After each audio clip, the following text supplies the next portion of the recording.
స్తోత్రం. మరోసారి మనం అందరం కూడా చేరి కూడి దేవుని స్తుతించేంత భాగ్యం ఇచ్చినందుకే స్తోత్రాలు. కూటమి ఏర్పాటు చేసుకున్న మైసూర్ గారి కుటుంబాన్ని, మన సంఘాన్ని దేవుడు దీవించును గాక. అదేవిధంగా ఈరోజు పుట్టినరోజు జరుపుకున్నటువంటి బ్లెస్సీకి దేవుడు దీర్ఘాయుష్యం దయచేయను గాక. ఈరోజు మనం శాపాన్ని ఆశీర్వదకరంగాను కీడును మేలుకరంగాను మార్చగలిగినటువంటి దేవుని గురించిన విషయాలు ధ్యానం చేయబోతూ ఉన్నాం. సాతానుడు మనకి నిజంగా శాపకరమైన స్థితిని కలుగు చేస్తానికి ప్రయత్నం చేస్తాడు. అయితే దేవుడు దాన్ని ఆశీర్వదకరంగా మారుస్తాడు. సాతాను కీళ్లు కలిగిస్తూ ఉంటాడు, దేవుడు వాటిని ఆశీర్వదకరాలుగా మారుస్తాడు. అలా మరి కూటమి ఏర్పాటు చేసే కుటుంబంలోను, మన సంఘములోను, మరి గ్రామంలో కూడా అట్టి కార్యాలను దేవుడు జరిగించాలని మనం ఈరోజు ప్రార్థన చేయబోతున్నాం. దానికి కొన్ని ఉదాహరణలు బైబిల్లో మనం చూడబోతూ ఉన్నాం సమయానుకూలతను బట్టి. మోయాబీలు ఇశ్రాయేలు ప్రజలకు భయపడుతూ ఉన్నారు. కాబట్టి ఇశ్రాయేలు ఎక్కువ మందిగా ఉండి మనకి ఇబ్బందిని కలిగిస్తారని బాలాకు ఇశ్రాయేలు ప్రజల్ని నాశనం చేయటానికి యుద్ధం చేసి గెలవలేరు, దేవుని బిడ్డలతో యుద్ధం చేసి ఎవరు గెలవలేరు. అందుకని సాతాను ప్రేరేపణ ద్వారాగా బిలామును పిలిపించి వారిని శపించి నాశనం చేయమన్నాడు. దానికి ఎంతైనా బంగారమైనా ఇచ్చి ఘనపరుస్తానని బిలాము అధికారులు పంపించి బాలాకు తెలియచేశాడు. బిలాము దేవునికి ప్రార్థన చేశాడు, అయ్యా మరి ఈ విధంగా వచ్చారు ప్రజలు, అధికారులు వచ్చారు, మరి నేను వెళ్ళబోతున్నాను అని దేవుణ్ణి అడిగాడు. దేవుడు ఏం చెప్పాడు? సంఖ్యాకాండం 22వ అధ్యాయము 12వ వచనం. ఎవరితో? మోయాబీ అధికారులతో పాటు నువ్వు వెళ్ళొద్దు, నా ప్రజలను శపించొద్దు. వారిని నేను ఆశ్రయించాను, నేను ఆశ్రయించిన ప్రజల్ని ఎలా శపిస్తావు? వాళ్ళు దీవించబడ్డ ప్రజలు అని దేవుడు బిలాముకి చెప్పాడు. కానీ బహుమానం కోసం ఆశపడినటువంటి బిలాము మనసు సందిగ్ధంగా ఉంది. అధికారుల దగ్గరికి వెళ్ళి అయ్యా నేను రాను అని చెప్పాడు. ఈ వర్తమానాన్ని బాలాకు తెలియజేస్తే నేను ఎంతైనా ఇస్తాను, ఘనపరుస్తాను అని మరలా కబురు చేస్తే మరలా రాత్రికి మరలా దేవుడిని అడిగాడు. దేవుడు వద్దని చెప్పినా కూడా ఈయన బయలుదేరి వెళ్ళాడు. 21వ వచనంలో మనం చూస్తాం. ఉదయాన్నే బిలాము లేచాడు, గాడిదకు గంత కట్టాడు, మోయాబు అధికారులతో కలిసి బయలుదేరాడు. దేనికి? ఇశ్రాయేలు ప్రజలను, దేవుని ప్రజలను శపించడానికి బయలుదేరాడు. అది దేవుని మాట వినుకోకుండా చేసే ప్రతి పనికి దేవుని కోపం తెప్పించిన వాళ్ళం అవుతాం. పాత నిబంధన దేవుడు రోషం కలిగిన దేవుడని రుజువుపరుస్తుంది. కొత్త నిబంధన దేవుడు ప్రేమ గలవాడని రుజువుపరుస్తుంది. అందుకనే కొత్త నిబంధన అవసరమైంది. కంటికి కన్ను, పంటికి పన్ను ధర్మశాస్త్రం, అది పాత నిబంధన. కాబట్టి దేవుని కోపం వచ్చింది. ఏమో యెహోవా దూత బిలాముకు విరోధంగా బయలుదేరి వచ్చేసాడు. యెహోవా దూత అంటే ఎవరు? యేసు ప్రభువారు. యేసు ప్రభువారు వచ్చారు, ఖడ్గం తీసుకొని వచ్చారు, కత్తి తీసుకొని వచ్చారు. నిలబడ్డాడు. మళ్ళీ ప్రవక్త, దీర్ఘదర్శి, కళ్ళు మూసుకొని దర్శనం పొందగలడు, కళ్ళు తెరిచి దర్శనం పొందగలడు. అంతా భక్తి కలిగిన వాడు, దేవుని వరం పొందుకున్నవాడు.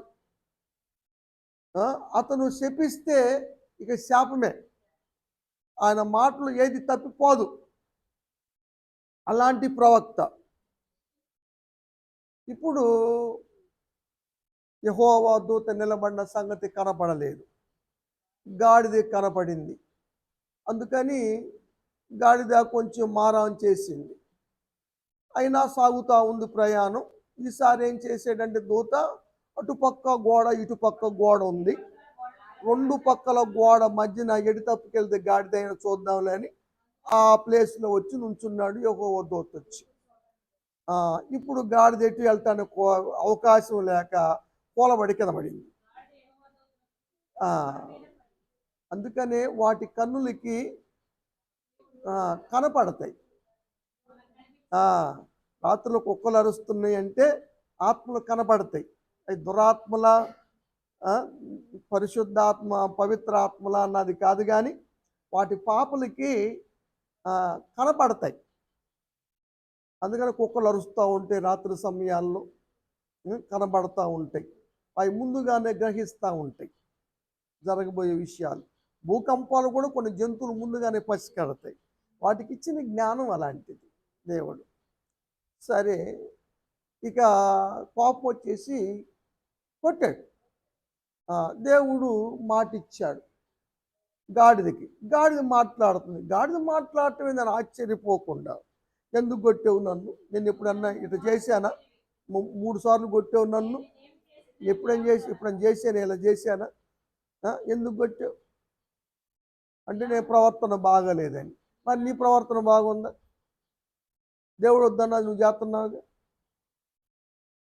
అప్పుడు యెహోవా దూత మాట్లాడాడు, నీ నడత దేవుని ఎదుట విపరీతంగా ఉంది కాబట్టి నేను బయలుదేరి వచ్చాను అని వాడు కళ్ళు తెరిచాడు. ఇప్పుడు కనపడ్డాడు. యేసు ప్రభు వారు బిలాము కనపడ్డాడు. కనపడ్డప్పుడు వెంటనే అన్నాడు, ఏమో నేను పాపం చేశాను, నువ్వు నాకు నిలిచిన సంగతి నాకు అర్థం కాలేదు, కాబట్టి ఇక వెళ్ళమంటే వెళ్తా, వెనక్కి వెళ్తా. ఆ బుద్ధి ముందే ఉండొచ్చుగా, వెనక్కి వెళ్తానయ్యా అంటున్నాడు. అప్పుడు యేసు ప్రభు ఏం చెప్పాడంటే, నీవు ఆ మనుషులతో కూడా వెళ్ళు, కానీ నేనేం చెబుతానో ఆ మాట చెప్పాలి.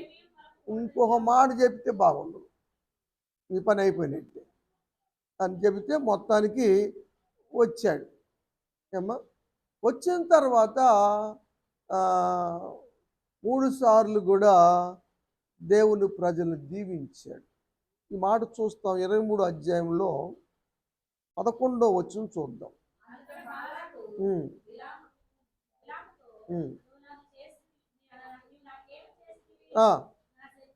అరే బాబు, నీకు ఎందుకు పిలిపించాను నిన్ను?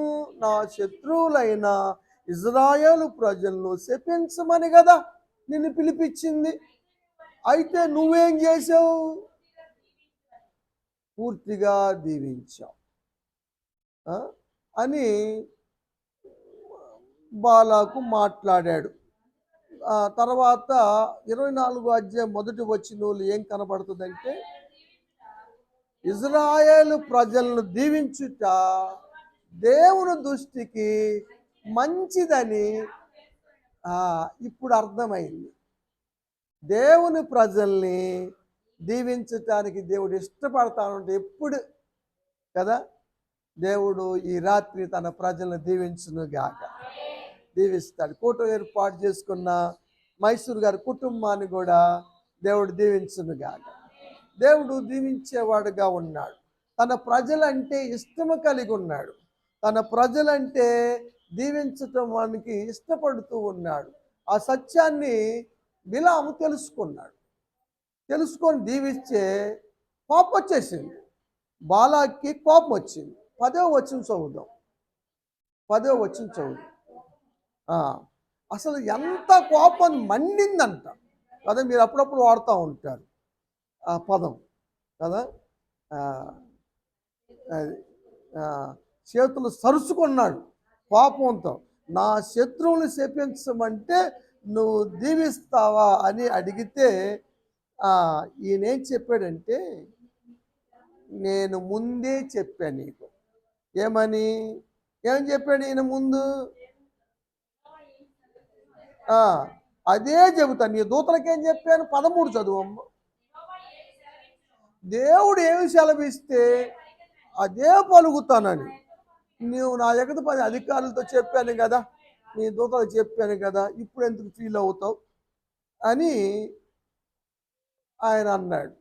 ఏదేమైనా కూడా పలకొద్దన్న మాటలు పలికాడు. తర్వాత చెప్పకుండా సలహాలు చెప్పాడు. తద్వారా ఇజ్రాయేలు ప్రజలు ఇబ్బంది పడ్డారు. ఫీనెహాసు వచ్చి ఆ ఇద్దరు పొడిసి చంపుతాడు. తర్వాత రోషం కలిగి అతన్ని దేవుడు దీవించిన సందర్భాలు మనకు చూస్తాం. ఏదైనా కూడా తర్వాత కాలంలో, తర్వాత టైంలో బిలాము శపించాడు దేవుని ప్రజలు శాపానికి కారకుడయ్యాడు. ఎవరు? బిలాం. అయితే ధర్మశాస్త్రంలో ద్వితీయోపదేశకాండం మోషే గారు ఏమి రాస్తారంటే 23 అధ్యాయం 5వ వచనం, నీ దేవుడైన యెహోవా బిలాము మాట వినలేదు. లెక్క ప్రకారం అయితే సేవకుడు మాట వినాలి, సేవకుడు మాట రూఢీపరచాలి. సేవకుడు శపిస్తే శపించాల్సిందే, ఎందుకంటే అది దేవుని యొక్క విధానం కదా. నా సేవకుడు మాటని రూఢీపరుస్తా అన్నాడు. ఏలియా అగ్ని దిగి వచ్చి వాళ్ళ కాల్చమంటే 50 మందిని కాల్చేసింది, మళ్ళీ 50 మందిని కాల్చమంటే కాల్చింది. బోడోడా అని ఎలీషానంటే శపించాడు వెనక్కి తిరిగి. ఎలీషా 48 మంది 42 అనుకుంటా. ఆడు ఎలుగుబంట్లు వచ్చి 42 మంది బోడోడని ఎగతాళి చేసినటువంటి పిల్లలు చీల్చేసింది కదా. కానీ ఇక్కడ పరిస్థితుల్లో దేవుడు ప్రజల మీద మక్కువ కలిగి, ఇష్టము కలిగి బిలాము మాట విననొల్లకున్నాడు. ప్రేమించి బిలాము చేసిన శాపాన్ని ఆశ్చర్యకరంగా మార్చాడు. దేవుని స్తోత్రం కలుగును గాక. మైసూర్ గారి కుటుంబం మీద ఉన్న శాపమైన, మన కుటుంబాల మీద, మన బిడ్డల మీద ఉన్న శాపమైన దేవుడు ఆశ్చర్యకరంగా మార్చును గాక. సాతాను కుయుక్తులన్నిటినీ దేవుడు తొలగించును గాక. దేవుడు తొలగిస్తాడు, మారుస్తాడు. శాపం ఉన్నా సరే దేవుడు మారుస్తాడు కదా. శాపాలుండి కొన్ని పనులు అవటం లేదు కదా. త్వరగా ఉద్యోగాలు రావటం లేదు, శాపాలుండి స్థిరపడటం లేదు, ఆటంకాలు కలుగుతున్నాయి. అలాంటి ఏ శాపము ఎవరి మీదున్నా దేవుడు దాన్ని రాత్రి ఆశ్చర్యకరంగా మార్చును గాక. దేవుడు మారుస్తాడు. ఆ విధంగా మనం చూస్తూ ఉన్నాం. మన శత్రువైన సాతాను మనం ఎన్నో మార్లు నాశనం చేయాలని చూస్తే దేవుడు కాపాడుతూ వస్తూ ఉన్నాడు కదా. ఎన్నో ప్రయోగాలు చేస్తూ ఉన్నాడు, ఎన్నో ఆటంకాలు కలుగుతూ ఉన్నాడు, ఎన్నో ఇబ్బందులు కలుగు చేస్తూ ఉన్నాడు, ఎంతో అనారోగ్యం పాలు చేస్తూ ఉన్నాడు. అయినా దేవుడు మనకి మేలుకరంగా చేస్తూ ఉన్నాడు. ఏబు జీవితంలో కూడా సాతాను ఏబుని అనారోగ్యం పాలు చేశాడు, బాధాకరమైనటువంటి పరిస్థితిని తీసుకొచ్చి పెట్టాడు. తట్టుకోలేకపోయాడు. ఎముకల్లో బాధ కదా.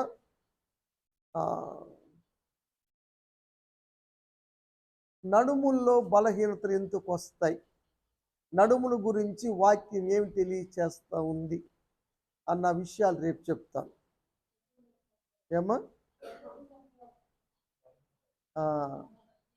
నడుములు ఎందుకు బలహీనమవుతాయి, కారణం ఏంటి, నడుముల గురించి దేవుడు ఏమి హెచ్చరిక చేశాడు, ఎందుకు బలహీనతలు వస్తున్నాయి, ఎక్కువ శాతం ఒక 4-5 ప్రాముఖ్యమైన విషయాలు ఉన్నాయి. వాటి వల్లే అవి కలుగుతున్నాయి. దాని గురించి నేర్చుకుందాం, సరి చేసుకుందాం. అంటే అందరికీ కాదు, ఎక్కువ శాతం మాత్రం అదే వాస్తవం. ఆ విషయాన్ని రేపు నేర్చుకుందాం. ఎముకల్లో స్వస్థత లేదు ఏబుకి, పేగుల్లో మంట పుట్టుకొచ్చింది కదా. పేగుల గురించి రాశాడు 37 అధ్యాయం అనుకుంటా, దావీదు కదా, ఏవి చూడు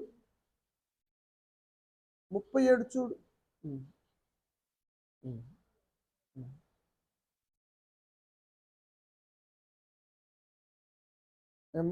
ఏబు గ్రంథం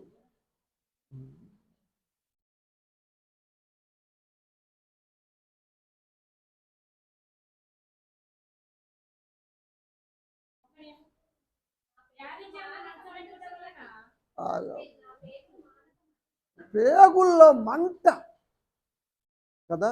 ఒకసారి చెప్పాను, పేగుల్లో ఎందుకు మంట వస్తుంది, పేగులు ఎందుకు అతుక్కుపోతాయి, ఉదర సంబంధమైన వ్యాధులు ఎందుకు వస్తాయి చెప్పాను. వచ్చిన వాళ్ళు ఏ విధంగా శిక్షించబడతారు, దేవుని బిడ్డలకు ఏ విధంగా తొలగించబడతారు. జానుమార్గ్ గారికి అలా జరిగింది, పేగులు అతుక్కుపోయినాయి.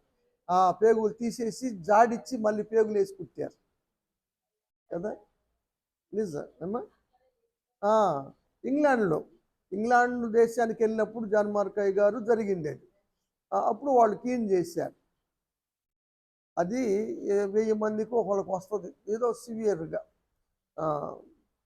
కానీ కొంతమంది తట్టుకోలేరు. యెహోరాముకు వస్తే తట్టుకోలేకపోయాడు, చనిపోయాడు అతను. ఉదరమున వ్యాధి, అదే పేగులు పడిపోయింది. 2 సంవత్సరాలు బహు బాధపడ్డాడు కదా. అవి ఉన్నాయి. కానీ ప్రతిదానికి రుజువులు బైబిల్ గ్రంథం తెలియజేస్తూ ఉంది. మన క్షేమస్థితి గురించి కూడా బైబిల్ హెచ్చరిక చేస్తూ ఉంది. ఏబుని ఎంత అనారోగ్యం పాలు చేశాడో సాతానుడు మనం చూసాం.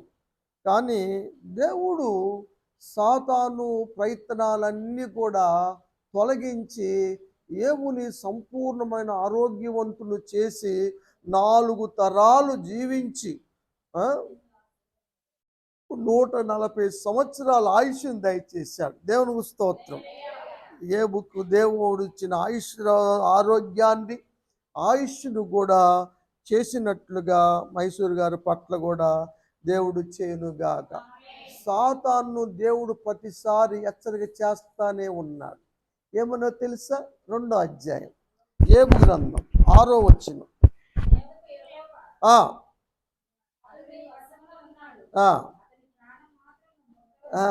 నువ్వు ఎంతవరకు పర్మిషన్ అంటే అంతవరకే. ప్రాణం ముట్టే ప్రయత్నం మాత్రం దేవుడు చేయలేదు. దేవుని స్తోత్రం. హల్లెలూయా. సాతానుడు మన ప్రాణాన్ని ముట్టలేడు. మనం ముడితే దేవుని ముట్టినట్టే కదా. ముట్టనివ్వడు ప్రాణాన్ని దేవుడు. అట్టి భాగ్యాన్ని దేవుడు కూటం ఏర్పాటు చేసుకున్న కుటుంబానికి వచ్చిన మనందరికీ కూడా దేవుడు దయచేయునుగాక. దేవుడు చేస్తాడు. సాతాను వ్యక్తుల ద్వారాగా ఇలాంటి పనులు చేస్తాడు. ఒక్కోసారి వాడి అనుచరులైన దెయ్యముల చేత చేయిస్తాడు. ఒక్కోసారి వాడే ఫీల్డ్లోకి వస్తాడు. ఒక్కోసారి మనుషులలో ప్రవేశించి చేస్తూ ఉంటాడు. ఆ విధమైన విషయాలు మీకు తెలుసు. యేషేబు సహోదరుల్లో సాతానుడు ప్రవేశించి యేషేపుని చంపే ప్రయత్నం చేశాడు, గుంటలో పడేసే ప్రయత్నం చేశాడు. ఆఖరికి అయితే దేవుడు రూబేన్లో ఉండి పైకి తీపిచ్చటము, సంపొద్దని చెప్పటము, మరి డబ్బు అమ్మితే నా డబ్బులు వస్తే సత్యం వస్తుందరా అని చెప్పి అమ్మేలా చేయటము.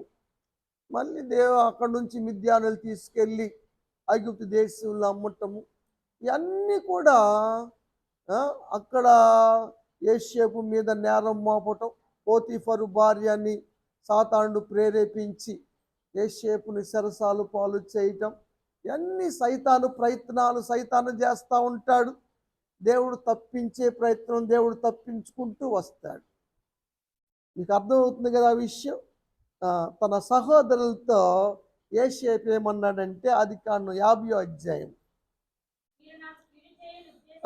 20వ వచనం, మీరు నాకు కీడు చేయ ఉద్దేశించారు, కానీ నేటి దినము జరుగుతున్నట్లుగా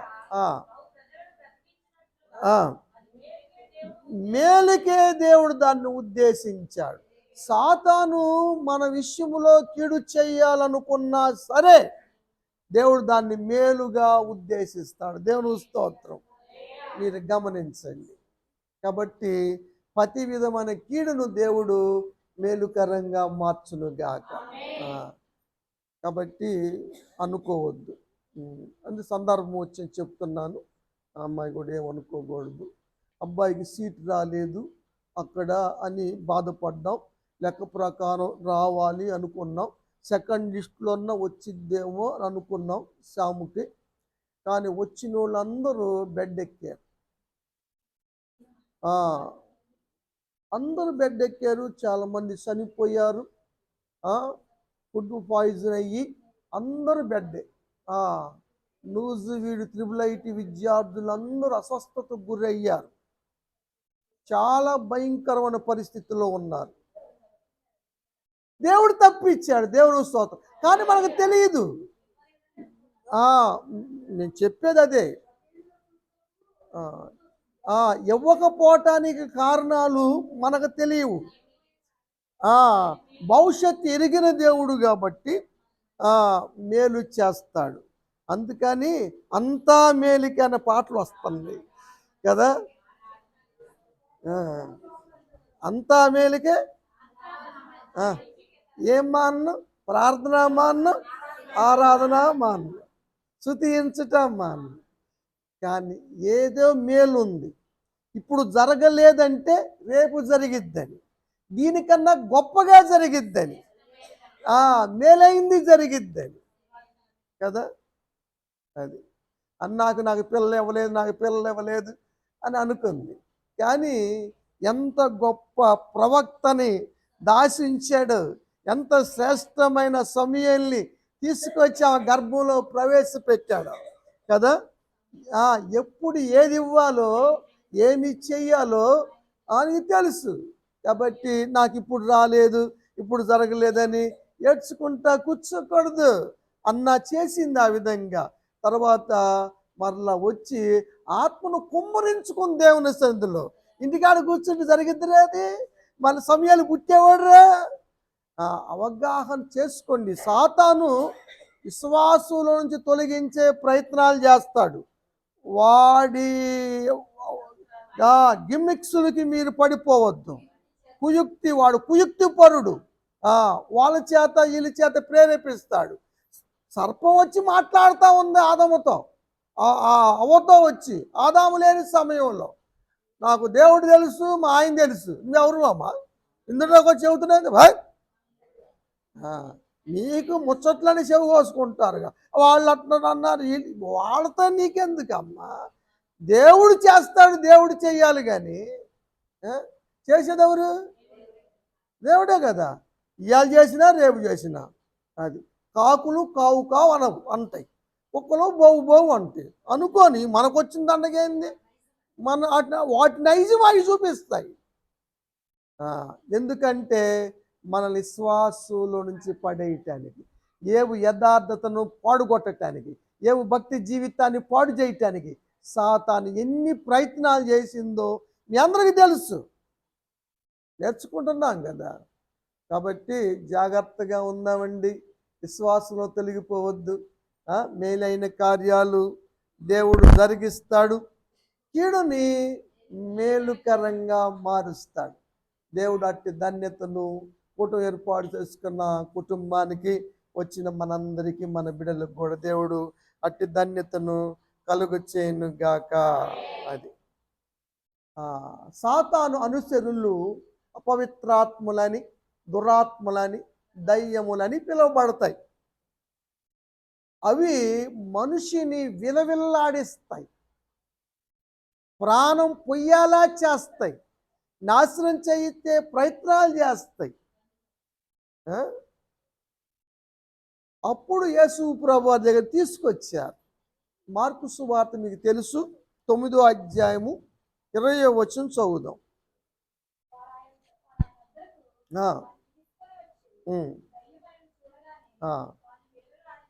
విలవిల్లాడిస్తుంది, ప్యానం పోయినట్టే ఉంటుంది.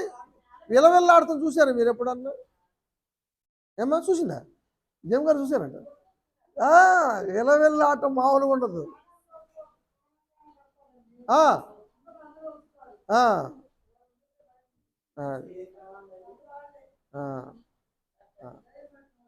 అయితే యేసు ప్రభువు గొప్ప పని చేశారు అక్కడ.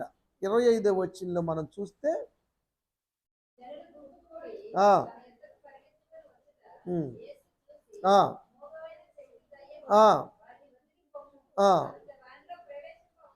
ఇక్కడ 2 విషయాలు దాన్ని గద్దించాడు. ఇంకొకసారి ఇలాంటి సిచ్యుయేషన్ మళ్ళా తీసుకురావద్దు, మళ్ళా వాళ్ళు ఎప్పటికీ ఇక ప్రవేశించొద్దని ఆజ్ఞాపించాడు. ఇక వాడి జోలికి లైఫ్లో రాలేదనుకోండి, ఇక అంతే. మళ్ళా ఇలాంటి పరిస్థితులు, ఇలాంటి అనారోగ్యము, ఇలాంటి బాధ, ఇలా ఆక్సిజన్ అందకపోవటం మళ్ళా రాకుండా దేవుడు చేయును గాక. దేవుడు చేస్తాడు ఏదైనా. ఆయన ఆజ్ఞాపిస్తే జరిగింది అంతే. ఇప్పుడు ఆజ్ఞాపించలేదా? మళ్ళీ ఇలా మళ్ళీ ఇంకోసారి వచ్చావా తాడదేస్తాన్నట్టు. ఇక ఎప్పటికీ ఎన్నటికీ వాళ్ళలో ప్రవేశించొద్దు. ఇక అవకాశం తీసేశాడు, రాకుండా చేసేసాడు. దేవునికి స్తోత్రం.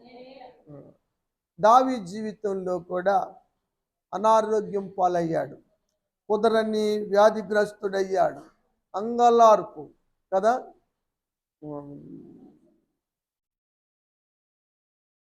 ఆయన అతిశయోక్తి అలంకారం ఉపయోగించి కొన్ని కీర్తనలు రాశాడు.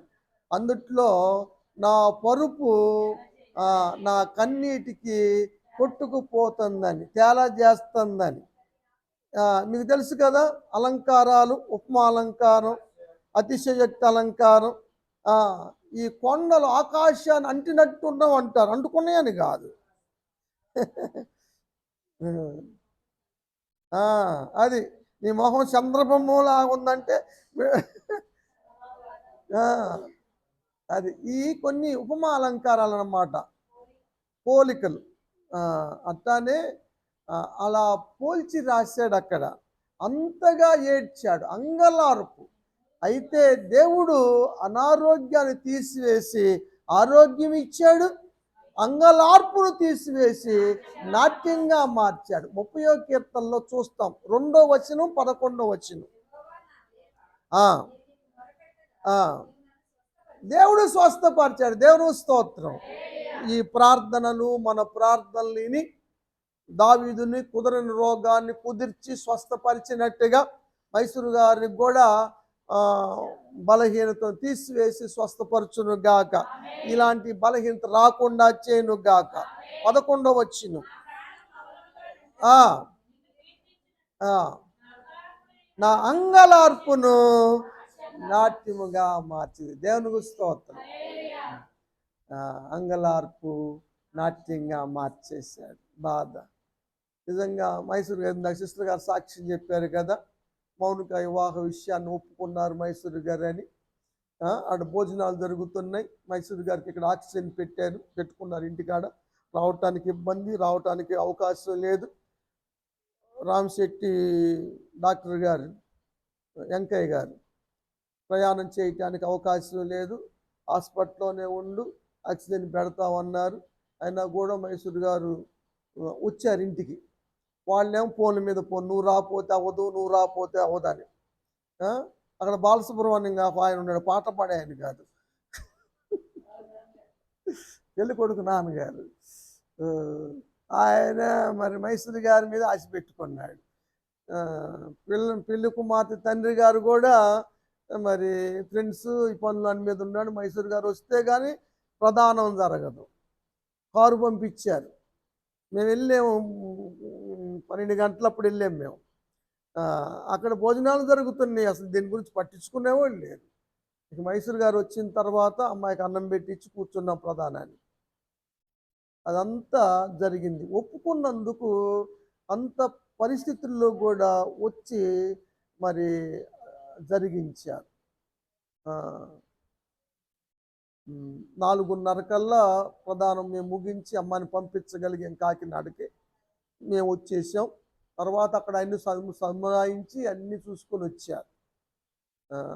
మేలు చేసే వాళ్ళకి దేవుడు ఎప్పుడు మేలే చేస్తాడు కదమ్మా.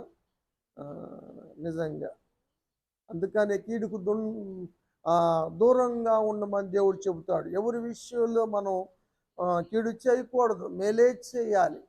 అప్పుడు మేలు చేసిన వారికి కీడు చేస్తే మాత్రం వాళ్ళ ఇంట్లో కీడు మాత్రం తొలగదు అని సామెతల గ్రంథంలో చూస్తాం మనం ఆ మాట. ఏమ్మా, కాబట్టి మరి అమ్మాయి పెళ్ళి కూడా బాగా జరిగిందండి. మాకు ఫోటో పెట్టారు, అయ్యి వచ్చేసింది. Very good. దేవుని స్తోత్రం. దేవుడు ఏదైనా చేస్తాడు. మైసూరు గారికి పరిపూర్ణ స్వస్థ ఆరోగ్యం ఇచ్చును గాక. ఇంకొకటి మరి దేవుడు చేయగలిగిన పనులను ఇంకొక మాట చెప్పి నేను ముగిస్తాను, టైం అవుతా ఉంది. అదేమిటంటే ఒక స్థలములో ఆ దేశంలో పొలాలు కొనబడవు అని చెప్పారు, ఇల్లు అమ్మబడవు అని చెప్పాడు, పెళ్ళిళ్ళు చేయబడవు అని చెప్పాడు. ఈ దేశ నివాసులు ఇక్కడ కాపురం చేయరు అన్నాడు. ఈ దేశము పాడవుతుంది అని ఇర్మియా ప్రవక్త ద్వారా దేవుడు తెలియచేశాడు. అయితే అదే స్థలముల్లో దేవుడు మరల ఇక్కడ పొలములు అమ్మబడును, ఇల్లు కొనబడును, పెళ్ళిళ్ళు జరుగును అని చెప్పాడు దేవుడు. వద్దన్న దాన్నే మరలా దేవుడు చేయటానికి ఇష్టపడ్డాడు. 29వ కీర్తన కాదు, ఇర్మియా గ్రంథం 5వ వచనం. ఇళ్ళు కట్టించుకొని నివసించండి, తోటలు నాటించుకోండి, వాటి ఫలాలు అనుభవించండి, పెళ్ళిళ్ళు చేసుకోండి,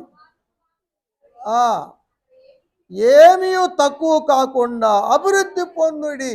అయితే ప్రార్థన చేయండి. దేవునికి స్తోత్రం.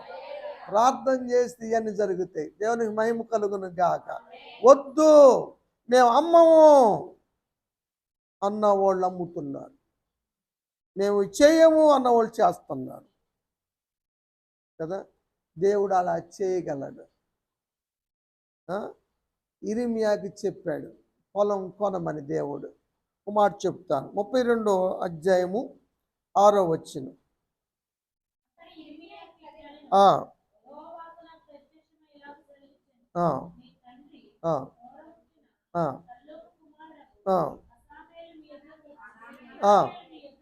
వచ్చి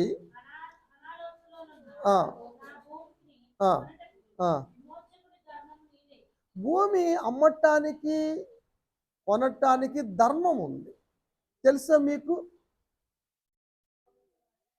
ఎవరైనా రక్త సంబంధికులు కొంటామంటే వాళ్ళకే అమ్మాల, బయట వాళ్ళకి అమ్మకూడదు. అవును, ధర్మం, అది ధర్మం. ఒకవేళ వాళ్ళు కొనలేని పరిస్థితుల్లో, వాళ్ళు డబ్బు లేని పరిస్థితుల్లో మాకొద్దులే అంటే పక్క అమ్మటోళ్ళకి ఇవ్వాలి. పొలం పక్కన ఉంటారు, పొలం వాళ్ళకి ఇవ్వాలి, అది ధర్మం. అంతే, ముందు వాళ్ళకి అవకాశం ఇవ్వాలి. ఎవరినో తీసుకొచ్చి పెట్టకూడదు, దానివల్ల చాలా ప్రాబ్లమ్స్ వస్తాయి. అందుట్లో వీళ్ళ స్వాస్థ్యం ఇంకోళ్ళకి వెళ్ళకూడదు, వాళ్ళలోనే ఉండాలి. అందుకనే వాళ్ళు సహోదరుడు కుమార్తెని పెళ్లి చేసుకుంటానికి కారణం అది. మనమేమో సహోదరి పిల్లలు చేసుకుంటాం, ఎందుకంటే బయటోడు కూతురైంది, వాళ్ళ ధర్మం వేరు. అది కొన్ని ధర్మాలు ఉంటాయి అన్నమాట. ఆ ధర్మం ప్రకారంగా కొనుక్కోవాలి. 8వ వచనం చదువుదాం.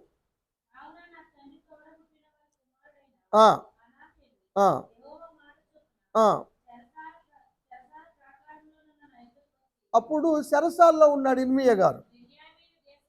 ఆ, ఆ, ఆ, అయా వారసుడు నువ్వే, నువ్వు కొనాలి. నువ్వు జైల్లో ఉన్నా నువ్వే కొనాలి. నువ్వు కొన్నావు అంటే ఎవరికైనా ఇచ్చుకుంటా, నువ్వు కొంటానంటే నీకే ఇస్తా అని ఆయన చెప్పాడు. ఆ, ఆ. అప్పుడు అర్థమైందంటే దేవుడు నాకు పొలం ఇవ్వబోతున్నాడు. నాకు ఉద్దేశం లేదు, కొనాలని ఉద్దేశం లేదు, వాళ్ళకి అమ్మాలన్న ఉద్దేశం లేదు, కానీ అమ్మే ఉద్దేశం వాళ్ళకు వచ్చింది. కొన కొనమని దేవుడే తెలియచేశాడు. ఇది దేవుని చిత్తమని వాళ్ళు భావించి అప్పుడు ఏం చేశారంటే 2 పత్రాలు ఉంటాయి. 10వ వచనం చూద్దాం. క్రయపత్రము అంటే విక్రయపత్రం, అమ్మేది. పత్రము రాయించి ముద్ర వేయించి, ముద్ర లేని పత్రాన్ని, ముద్ర ఉన్న పత్రం 2 ఉంటాయి. ముద్ర లేని దాన్ని అగ్రిమెంట్ అంటారు, ముద్ర ఉన్నదాన్ని రిజిస్ట్రేషన్ అంటారు. ముద్ర అక్కడ అదే అదే చెప్తున్నాడు ఇక్కడ. ముద్ర లేని దీనికి కావాల్సిన సాక్షులు. కాబట్టి ముందు సాక్షులు పిలిచి అగ్రిమెంట్ రాసేటప్పుడు తప్పనిసరిగా సాక్షులు ఉండాలి. సాక్షులు పిలిచాడు. 17 వెండి తులముల 17 తులముల వెండిని చూసి ఇచ్చాడు. సాక్షులు క్రయపత్రము రాయించుకున్నాడు, అగ్రిమెంట్ రాయించుకున్నాడు, ముద్ర వేయించల. తర్వాత ఇప్పుడు జరిగింది అదే. ఇప్పుడు డబ్బులు ఇచ్చాం పొలానికి. అంటే సందర్భం ఇది ఎందుకు చెబుతున్నానంటే, ఒక సందర్భం అనుకున్నాం, అది కూడా దేవుడు జరిగించాలని మైసూర్ గారు చెప్పారు నాకు. అందుకని ఈ 2 కలిపి చెప్తున్నాను అన్నమాట. దీన్ని ఈ విషయంలో కూడా దేవుడు సహాయం చేస్తాడు. దేవుడు తన బిడ్డలకి ఏ విధంగా అయినా సహాయం చేస్తాడు, అభివృద్ధి పరుస్తాడు. బాబియాను నాగేశ్వరరావు వాళ్ళు వచ్చినప్పుడు ప్రార్థన చేసేటప్పుడు నాకు 2 విషయాలు చూపించాడు దేవుడు. ఒకటి అపార్ట్మెంట్ కొనే విషయం, ఒకటి పొలం కొనే విషయం. నేను అనుకున్నాను బాబీ ఎప్పటి నుంచో అపార్ట్మెంట్ తీసుకోవాలనుకుంటున్నాడు. మనుషులు వ్యక్తులు చూపించాలా, ఈ 2 చూపించాడు. కూటమి అయిన తర్వాతే వెళ్తుంటే పాస్టర్ గారు ప్రార్థన చేయండి ఆర్థిక ఇబ్బందుల గురించి అన్నాడు బాబీ. ఆర్థిక ఇబ్బంది ఏది, నువ్వు కొనబోతుంటేనన్నా. కొంటం ఏందన్నాడు. ఒకవేళ అపార్ట్మెంట్ కొనాలనుకుంటున్నావు, ఒకవేళ అది ఇస్తాడేమో దేవుడు అన్న. అపార్ట్మెంట్ ఏంది అయ్యగారు, అసలు ఇబ్బందిగా ఉంటే అన్నాడు. అది నాగేశ్వరరావుకి అయింది. 55 లక్షలు పెట్టి కొన్నాడు, రిజిస్ట్రేషన్ అయిపోయింది. దేవుడు చూపించింది ఏది పోదు.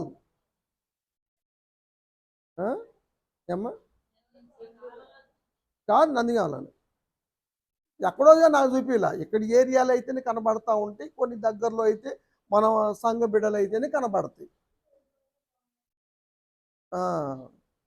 తర్వాత బాబీ విషయంలో మరి ఏందనుకున్నాం అనుకుంటే, ఇక మిగిలిందేంటి, పొలమే. కానీ దాని గురించి ప్రార్థన చేశా. వాళ్ళకి కొనే ఉద్దేశం లేదు, అక్కడ ఉన్న వాళ్ళకి అమ్మే ఉద్దేశం లేదు. అనుకోకుండా వాళ్ళు సొసైటీలో ఉండటం వల్ల వాళ్ళు అమ్మాలనుకున్నారు. మరి తీసుకుంటే మరి పక్కంపడి మీరే కాబట్టి తీసుకుంటారని అడగటము. సరే, దానికి ముందుకు రావటం, అమౌంట్ కట్టడం జరిగింది. దేవునికి స్తోత్రం. ఇదంతా దేవుని చిత్తం లేకుండా జరగదు. ఇప్పుడు ఇక అగ్రిమెంట్ అయిపోయింది, ఇక రిజిస్ట్రేషన్ జరగాల. దేవుని మహాకృపను బట్టి ఏ ఆటంకం లేకుండా 5వ తారీఖున జరుగును గాక. దేవుడు జరిగిస్తాడు. చదువు 14 వచ్చి చదవరా. ముద్రగల క్రయపత్రము, ముద్ర అగ్రిమెంట్ పత్రమేమో ముద్ర లేనిది, ముద్ర ఉన్నదేమో రిజిస్ట్రేషను. వీటిని అప్పుడు బీరువాలు కానీ లాకర్లు కానీ లేవు కదా. ఏం చేసేవాళ్ళు అంటే మట్టి తొవ్వి మట్టి కుండలో పెట్టి దాని భూమిలో పెట్టేవాళ్ళు. కొంతమంది ఉట్లో పెట్టేవాళ్ళు, పైన ఆడ పెట్టేవాళ్ళు, దాచేవాళ్ళు, రకరకాలు.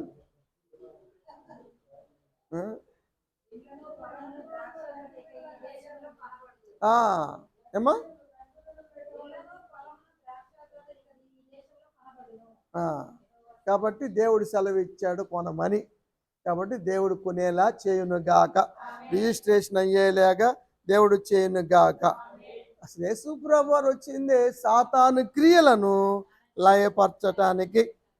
కాబట్టి ఎన్ని ఆటంకాలు ఉన్నా దేవుడు గద్దించి ఆ కార్యాన్ని కూడా దేవుడు జరిగించును గాక. క్షేమస్థితిని అభివృద్ధిని దేవుడిచ్చును గాక. దేవుడిస్తాడు. మైసూరు గారికి ఆయుష్ ఆరోగ్యాలు దయచేను గాక. చెప్పటానికి కూడా టైం అయిందండి, ఆపేస్తున్నాను. దేవుడి మాటలు ఆశ్రయించి దీవించును గాక.